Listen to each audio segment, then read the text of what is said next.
Hello, everybody. This is Margareta Harris at WHO Headquarters Geneva, welcoming you to this virtual briefing on global health issues. With apologies for the late start, it's been a really, really busy time. We have with us in the room, as always, the WHO Director, Dr. Tedros Adhanom Ghebreyesus, and to his right is Dr. Michael Ryan, our Executive Director for the WHO Health Emergencies Program. Next to Dr. Ryan is Dr. Michelle Yeoh, who is our Director for Strategic Health Operations and also the Incident Manager for the Mpox emergency. And next to Dr. Michelle Yeoh is Mr. Nabil Tabal, our Deputy Incident Manager for the Conflict Escalation in Israel and Occupied Palestinian Territory. On Dr. Tedros' left is Dr. Maria van Kerkhoff, our Director ad interim for Epidemic and Pandemic Preparedness and Prevention. And next to her, we have Mr. Daniel Thornton, our WHO Director for Coordinated Resource Mobilization. We also have online both our representatives from Lebanon and from the occupied Palestine territory. And we have many other experts online, so do not hesitate to ask your questions on all relevant matters. Now, as I said, apologies for the late start, and we will, of course, as usual, only be able to devote an hour at most. So without further ado, I'll hand over to Dr. Tedros for his opening remarks. Yeah, thank you. Thank you, Margareta. Good morning, good afternoon, and good evening. Yesterday, WHO was shocked and saddened by the passing of Dr. Faustin Ndugulile, Regional Director-elect for Africa, at the age of 55. He is survived by his wife and 3 children. Dr. Ndugulile of the United Republic of Tanzania was nominated for the post of the Regional Director by the Regional Committee for Africa in August this year. His appointment was due to be considered by the WHO Executive Board at its meeting in February next year. I offer my deepest condolences to Dr. Ndugulile's family and friends, and to the Parliament and people of the United Republic of Tanzania. At the G20 Leaders Summit in Brazil last week, I had the honor of announcing the outcome of the first WHO investment round, alongside His Excellency President Lula da Silva of Brazil. The investment round is about mobilizing the resources to implement WHO's global strategy to help keep the world safe and save 40 million lives over the next 4 years. Through a series of events, WHO has received 70 pledges worth $1.7 billion. Of these pledges, 39 are first-time voluntary contributors to WHO, including 21 from middle-income countries. Some of the world's poorest countries have contributed because they see the value that WHO makes on the ground. Along with other funding agreements and partnerships, we can now count on at least $3.8 billion, or 53% of the voluntary contributions needed for the next 4 years. This is truly significant, because for decades, only a small portion of WHO's total budget was predictable. The funding from the investment round gives us more predictability and flexibility, and the ability to respond rapidly to continually evolving health threats around the world. I thank all countries and partners who have contributed. Now to Mpox.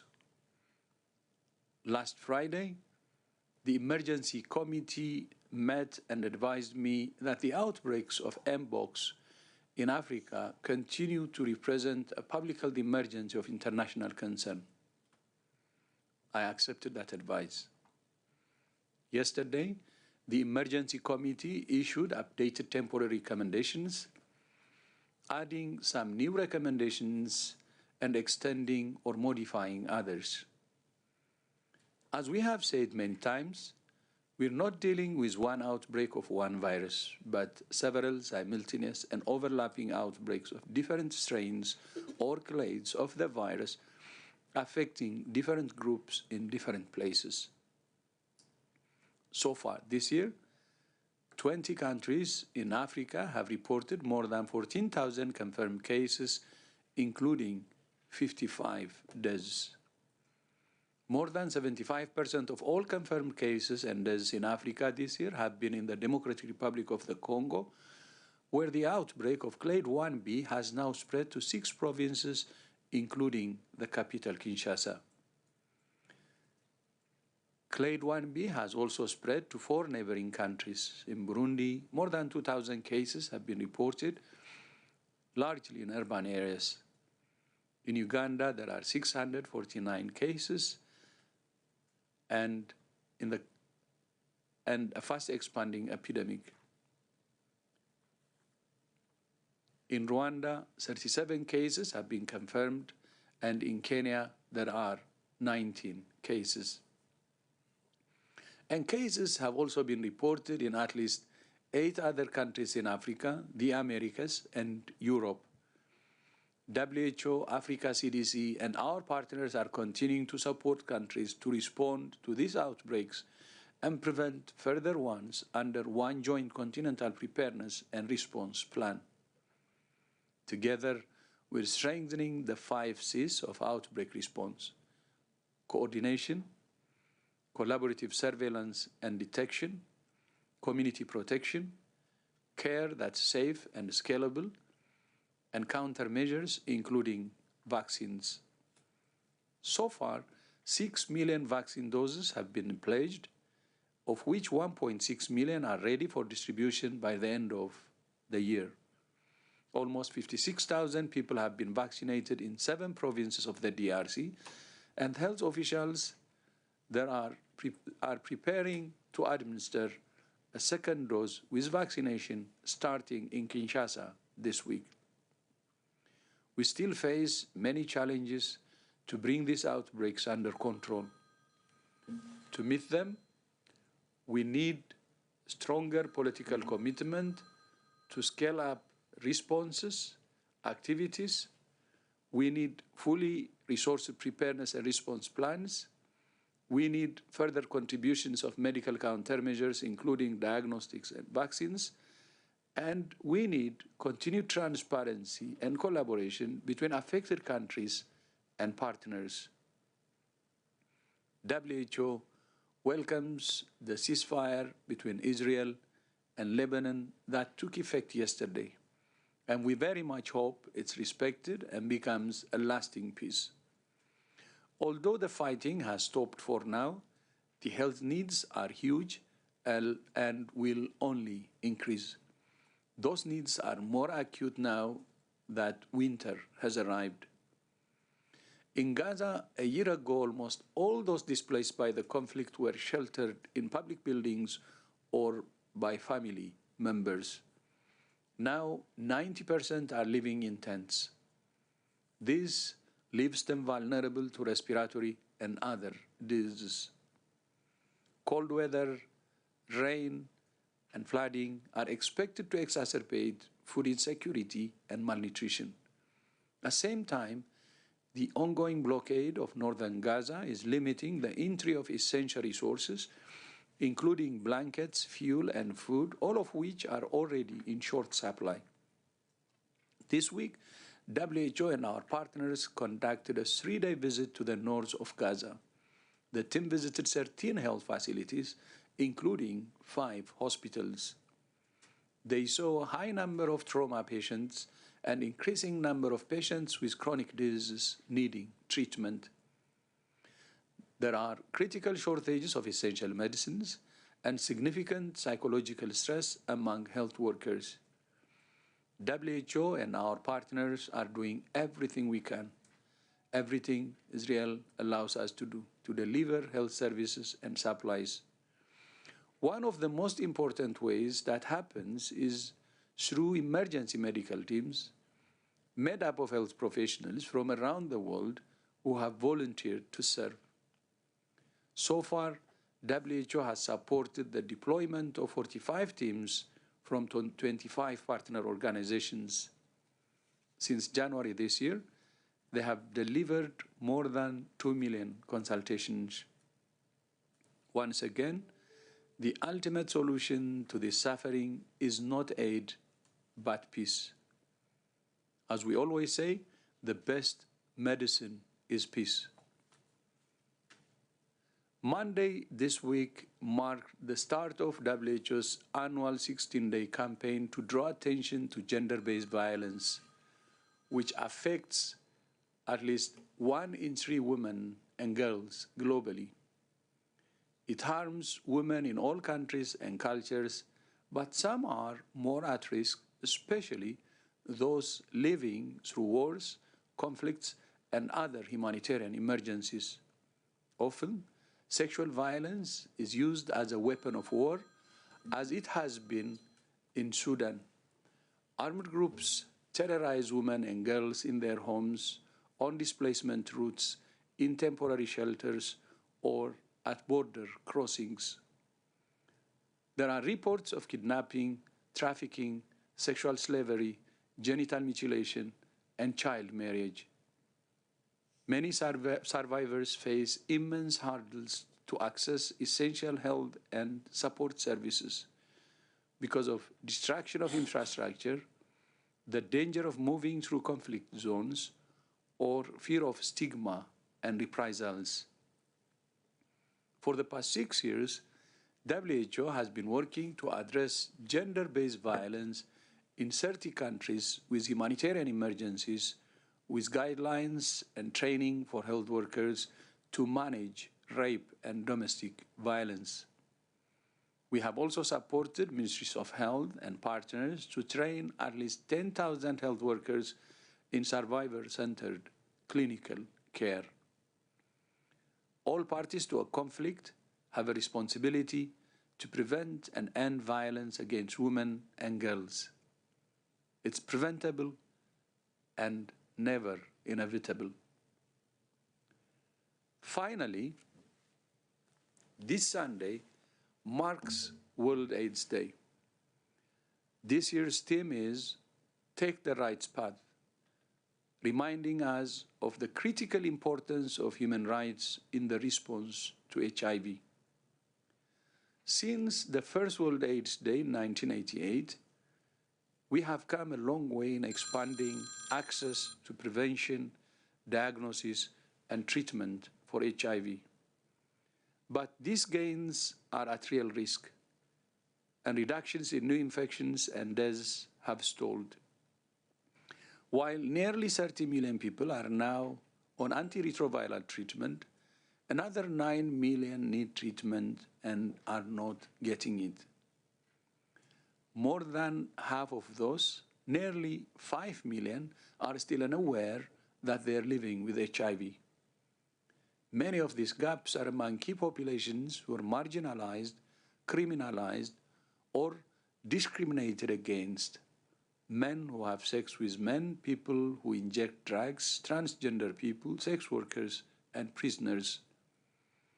The most effective way to close these gaps and reach these populations is by recognizing and respecting their human rights. Together, this World AIDS Day, let's take the right path. Let's take the right path. Margaret, back to you. Thank you, Dr. Tedros. So I'll now open the floor to questions from journalists. But before that, just give you a reminder, please use the raise your hand icon to get in the queue. And if you've joined by Zoom, please make sure you've given your full name and your media outlet. We will only give the floor to bona fide journalists. And speaking of excellent journalists, we have Nina Larson on the line from AFP. Nina, the first question goes to you. Please ask your question. Unmute yourself and ask your question. Thank you, Margaret. Thank you very much for taking my question. I wanted to ask about about H5N1 bird flu and how concerned you are about the growing number of human cases in the United States, the detection in raw milk, and fears that this could potentially spark a new pandemic. I mean, there's been a lot of criticism of U.S. authorities for not doing enough testing. Do you think there is enough testing being done to give an accurate picture of what's happening on the ground? Thank you. Thank you, Nina. I'll hand that question to Dr. Maria van Kerkhoff. Thanks very much, Nina, for the question. So, yes, as you've pointed out, we've seen a large number, well, still small, relatively speaking, but a growing number of human infections of H5N1 around the world, not only in the U.S., but around the world over the last several years. What is concerning to us is that in the last 5 years or so, we've seen a massive epizootic of avian influenza, including H5N1, not just H5N1, but in wild birds, in poultry, expanding to other animals, livestock, dairy cattle in the United States, but also land mammals, marine mammals. And over the last couple of years, this expansion of H5N1, of avian influenza, is putting more people at risk. We have had about 55 human infections in the U.S. this year. All of 2 have had exposure, known exposure to infected animals. There are many investigations that are underway looking at the exposures of each of these cases to determine how people have been infected. But what we really need globally, in the U.S. and abroad, is much stronger surveillance in animals. In wild birds, in poultry, in animals that are known to be susceptible to infection, which include swine, which include dairy cattle, to better understand the circulation in these animals. We need much stronger efforts in terms of reducing the risk of infection between animals, to new species, and to humans. And to do that, we need to protect people who are at risk, people who are exposed. So these are occupationally exposed persons, making sure that they have the right personal protective equipment, that it's worn appropriately and properly when they are handling infected animals or even suspected infected animals. We need to make sure that they have testing, that they have access to care, so that we can mitigate any potential spread. We have not seen evidence of human-to-human infection. But again, for each of these human detected cases, we want to see a very thorough investigation taking place, including further testing of contacts. Excuse me, I've been a little unwell over the last couple of days, so it's hard to speak. We need serology to be done among the contacts so that we can really understand the extent of exposure. We've reached out to our partner agencies at WOHA and FAO to try to increase the urgency as it relates to surveillance in animals, to make sure that we are all working towards a common goal of preventing, the next pandemic. For us at WHO, we are always in a constant state of readiness as it relates to influenza, because it isn't a matter of if, it's a matter of when. And so the work that we do through the Global Influenza Surveillance and Response System, but also our PIP framework, our Pandemic Influenza Preparedness Framework, and looking at access to medical countermeasures like vaccines, diagnostics, therapeutics, gets us ready for when or if we will be in a situation where we are in a flu pandemic. We're not in that situation yet, but we do need more vigilance. We need more collaboration, more transparency across the human health sector, the animal sector, the environmental sector, so that the risk assessments that we do can be regular, can be robust, and that we could do them on a regular basis. But globally, the risk to the general population for avian influenza is low, but it's low to moderate for occupationally exposed people. And that moderate level depends on the level of protection that they have. I do want to just comment on the work related to milk. We recommend, and we've always recommended, drinking pasteurized milk for a number of different health benefits. This is just as important for H5N1 as it is for other pathogens, other bacteria. So that continues to be a recommendation from us. Thank you very much, Dr. Van Kerkhoff. The next question goes to Mohammed from Andalou. Mohammed, please unmute yourself and ask your question. Margaret, thank you so much for taking my question. As Mr. Tedros mentioned, ceasefire started yesterday between Israel and Lebanon. There were Israeli attacks on Lebanon from end of September until yesterday. My question is, in this process, how many healthcare workers were killed, and how was how much healthcare system affected in Lebanon? Thank you. Thank you. Mr. Nabil Tabal will take your question. Thank you, Margaret. In WHO, we have the surveillance system for attacks on healthcare, which is a reporting and monitoring system that uses a robust methodology to verify the attacks on healthcare, and that was established during the start of the escalation last year in October 8th. And since that, we have recorded 160 attacks that led to the killing of 241 people and injuring close to 300. And that has really affected also the operational status and the structural damage also to the hospitals and the primary healthcare centers. Almost 10% of the hospitals were affected, whether completely became completely unoperational or partially operating at a partial capacity, prioritizing only emergency care. And several hospitals and PSCs have also suffered structural damage. So this is up until the ceasefire, and work is also now ongoing on, especially with the start of the ceasefire, to re-operationalize the hospitals that were affected in all across the countries, and especially in the conflict affected areas. So especially with the return of IDPs to the conflict-affected zones in the south, in the Bekaa, so that we can ensure also the continuity of essential healthcare to the returnees. Thank you. Thank you. And we also have our representative in Lebanon who's joined. Oh, yeah.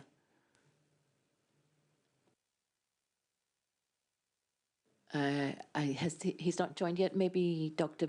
Michael Ryan will just make an intervention while we're waiting. I just whatever what Nabil said was great. I just want to add that it's fantastic to see the prospect of people returning to their homes on both sides of this conflict. There's been displacement for many, disruption for many, and it's really important that peace is maintained, because civilians are returning already. It's very important that their return is respected by all sides, and they get to re-establish their communities. So we welcome that, and as Tedros always said, peace is the best medicine, so let's hope this holds. But it doesn't take away, in a sense, that's really important, and Tedros again said this in the speech, the horror that's unfolding in Gaza. What has happened in Lebanon has been a terrible tragedy, and this peace is fantastic. But the attention must now move urgently to Gaza. We have to stop the fighting in Gaza. The situation is catastrophic. The system is under huge pressure, and on the health side, and maybe our Rep Rick will speak to this, hugely brave health workers, international emergency medical teams, WHO and other UN staff, keeping that system going in an incredible way. So I think it's really important that whatever has been achieved now is secured in the Lebanon-Israel conflict, but that we have the same process achieved as quickly as possible for Gaza. Maybe Rick from OPT wants to speak on that. I think we have both. So maybe we'll start with Dr. Abdi from Lebanon and then move to Dr. Peppercorn as well. Thank you very much, Margaret. I think, Nabil have already shared some of the figures, but, first we welcome the ceasefire, and I think the ceasefire provides an opportunity, and it's a critical window to address the urgent humanitarian needs. And I think what's more important is that the scale of the healthcare challenge remains enormous. And I think from now until the next few months, I think we have to try to reestablish the health services in the conflict-affected areas. Almost 1 million people now are moving back to the south and the east. Some of those returnees and some of those displaced people might not have homes because some of the village has been destroyed. Primary healthcare facilities need to be reestablished, renovated. Medicine should to be provided. But also, as a WHO, we are working closely with the Ministry of Health how to facilitate the return of healthcare workers as well. As you know that many healthcare workers were also displaced from the south and from the east, and also we need to facilitate that. I think the most critical aspect is how to reestablish the healthcare services in those conflict-affected areas. Of course, it will take some time, but I think we are working with the partners, with the Minister of Health, to make sure that health services are available for those people who are returning to the conflict-affected areas. But again, of course, we welcome the opportunity that this might lead to the prolonged and long-lasting peace, and we are very hopeful for that. I think that all the displaced people, they are very happy to see the ceasefire, and I'm sure, all of us are very happy to see that the prospect of this peace will prevail, not only short term, but in the long term into that. Thank you. Thank you very much, Dr. Abu Bakr. And now we'll also hear from Dr. Rip Peppercorn. As Dr. Ryan mentioned, there is a great deal to add. Thank you very much, Margaret and colleagues. I just want to refer to the introduction by the DG and maybe even not start about health, but I'd say with winter approaching and being more than close to 14 months in this horrific crisis, we are back that we are discussing the basics of humanitarian support. So the first top priority is actually fuel at the moment again. So we're talking again about the lack of regular supplies of fuel. Without fuel, no humanitarian operation at all. We also again are back in discussing food. There's again massive food shortages in Gaza, both in the south with skyrocketing prices for whatever is available, and in the north. The third area is shelter. Deeply concerned about shelter, or what they have also the shelter kits to make sure that even the ad hoc tents are better, more waterproof, etc., to get them in. Non-food items, tarpaulins and everything related to that. For me, and just having been more than almost 4 weeks in Gaza and going next week again, these are the top priorities, linked to, unfortunately, what we have seen, a huge increase in insecurity, crime and looting.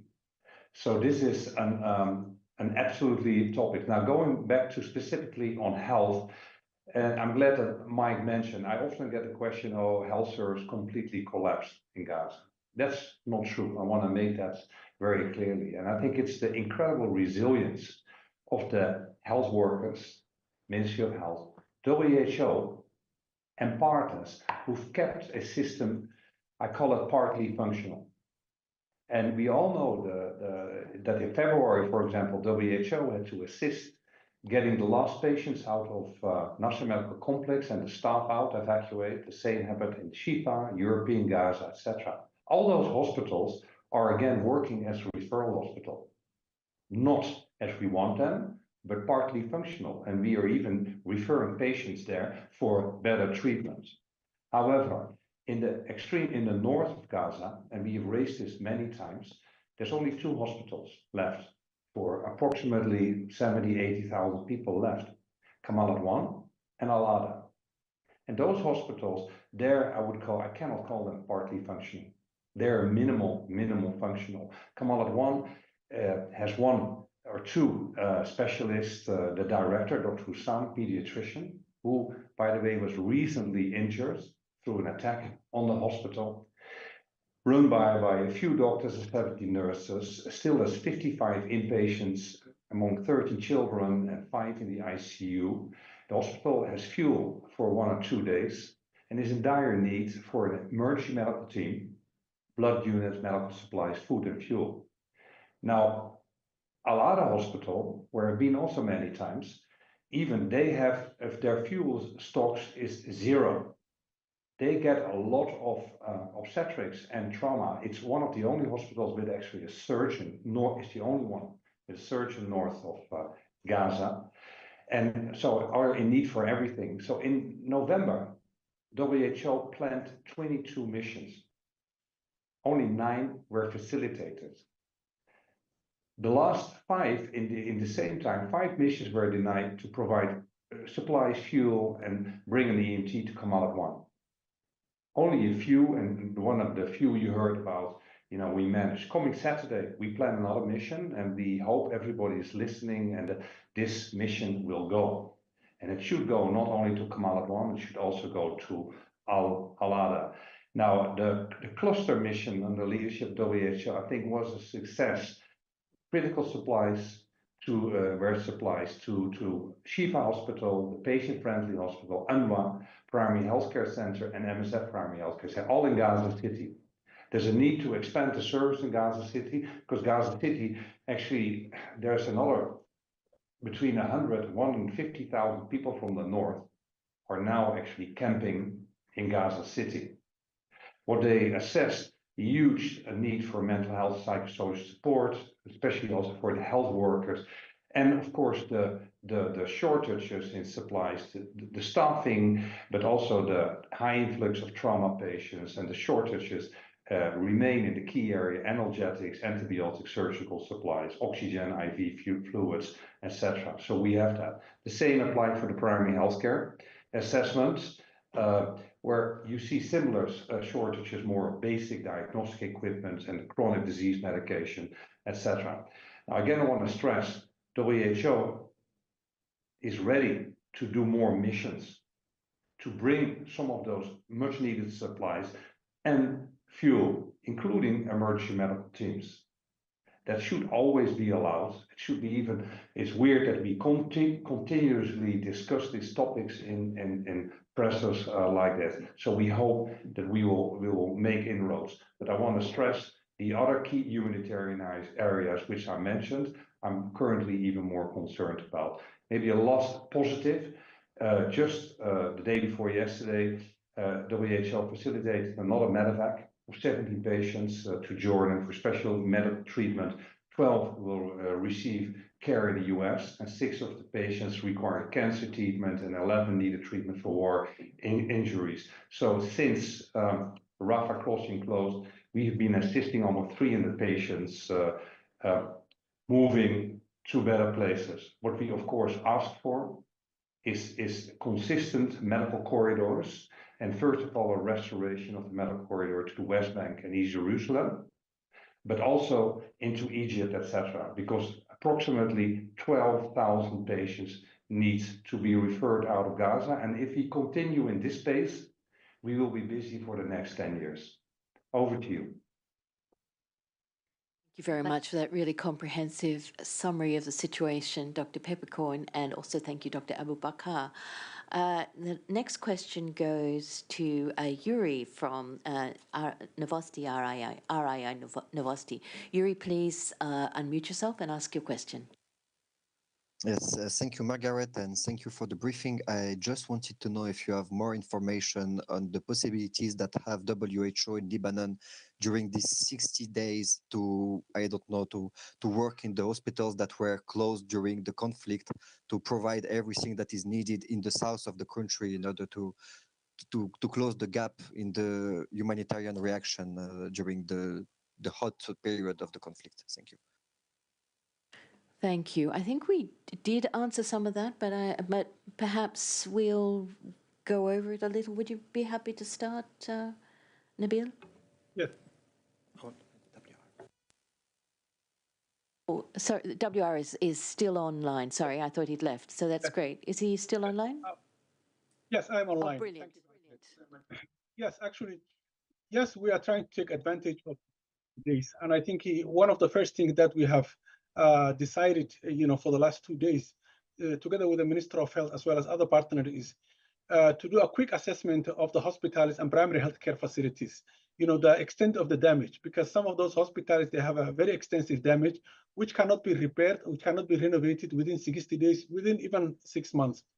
There are some hospitals which requires a minor renovation, but also some minor equipment. Same thing with the primary healthcare facilities.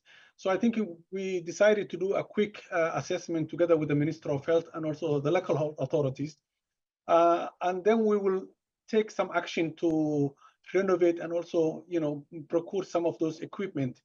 probably some of our hospitals will take some time, but some hospitals probably will be able to restart very quickly. For example, there are 4 hospitals, 2 in Beirut, 2 outside Beirut, that probably will be able to operationalize for the next 4 weeks if the situation, if the ceasefire remains intact, and also if the security allows us to move around, there is no restrictions. So we are very hopeful.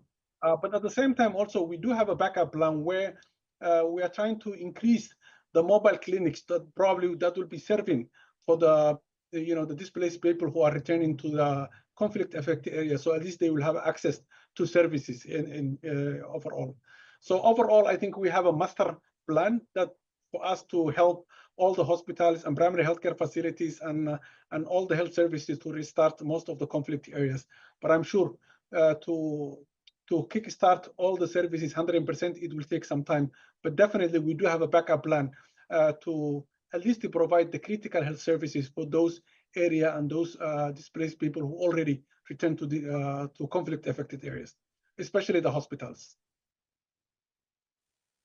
Thank you very much for that really comprehensive answer again. We now have a question from John Zarakostas. John, please unmute yourself and ask a question. Yes, good afternoon. My question is to Dr. Tedros and Dr. Ryan. Some of the humanitarian agencies have already put out what their ask will be for 2025. The World Food Programme have mentioned their figures, and the UNHCR. I was wondering what will be the ask from donors for humanitarian relief and support in the health area in 2025. Thank you. Thank you. Over to Dr. Ryan. Yeah. John, yeah, no, that's we're currently finalising with the country offices and with our partners the ask from both WHO and also from the health cluster partners as part of the humanitarian health appeal, and that's feeding into the global humanitarian overview, which I'm sure you'll be awaiting with bated breath. Thank you. I think it's a good question to ask. I think the question is less what are the humanitarian community going to ask for, because it is very clear that the needs are growing, and the needs are growing exponentially in some situations. And the complexity of the crises we're all collectively facing, the interface now between conflict, displacement, climate, and epidemics, or sometimes I call it the climate contagion and conflict, have just finally ripped through so many countries. The countries are just not recovering.